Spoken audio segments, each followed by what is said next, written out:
Welcome to Bible Storytime, and thank you for joining us. Today we visit a dusty workshop, not a royal court, to witness a profound lesson given without a single word. This is the story of Jeremiah the potter and the power of a second chance. Our prophet is Jeremiah, often called the weeping prophet. His job was one of the hardest in all of Scripture. For decades, he was God's messenger to the kingdom of Judah, a nation spiraling toward destruction. They were stubborn, steeped in idolatry, and deaf to God's warnings. Jeremiah preached, he pleaded, he wept, but no one listened. His words were met with scorn, ridicule, and threats. In the midst of this thankless ministry, God gave Jeremiah a strange and simple instruction. He didn't tell him to go to the temple or the king's palace. He said, "Go down to the potter's house, and there I will give you my message." So Jeremiah obeyed. He walked down the steps into the potter's workshop, a place of earth and water and quiet concentration. There he saw a man at work. The potter sat at his wheel, a lump of wet clay spinning between his hands. With focused pressure, he began to form a vessel. But as Jeremiah watched, something went wrong. The clay was marred. Perhaps there was a hidden stone, an air bubble, or an unseen weakness.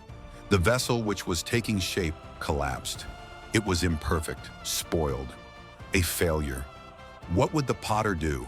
Would he get angry? Would he scrape the useless clay off the wheel and throw it into the corner? He did something remarkable. He didn't discard the clay.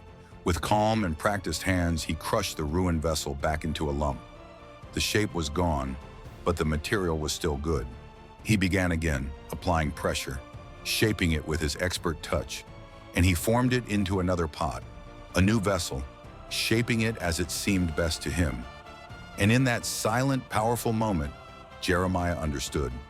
The word of the Lord came to him right there in the dusty workshop. "O house of Israel, can I not do with you as this potter does? Declares the Lord. Like clay in the hand of the potter, so are you in my hand." This was the message. God was the master potter, and Israel was the clay. He had every right to shape them, to guide them, to form them into a people who would reflect his glory. And when they became marred, when their sin and rebellion ruined the shape he intended, he had the sovereign right to crush them down and start again. It was a message of awesome, terrifying power. But it was not a message without hope. God wasn't a tyrant, forcing the clay against its will. He was a craftsman, inviting the clay to yield to his touch. The message continued with a promise and a warning. If God pronounced judgment on a nation, but that nation turned from its evil, the potter would relent and reshape them with mercy.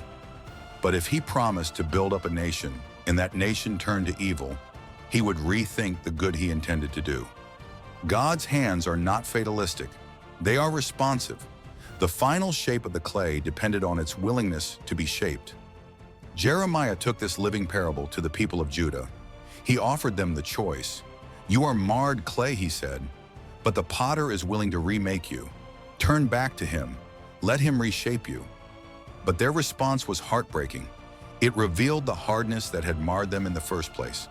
They said, "It's no use. We will continue with our own plans. We will all follow the stubbornness of our evil hearts." They refused the potter's hands. They looked at the offer of being lovingly reshaped and saw it as an interruption. They chose to remain broken. This ancient story from a potter's workshop speaks directly to our lives today. We are all in some way marred clay. Life disappoints us. We make wrong choices. We carry hurts and flaws and secret weaknesses that can make us feel useless, like a collapsed pot. We feel like we have failed, and we can have the same reaction as Judah.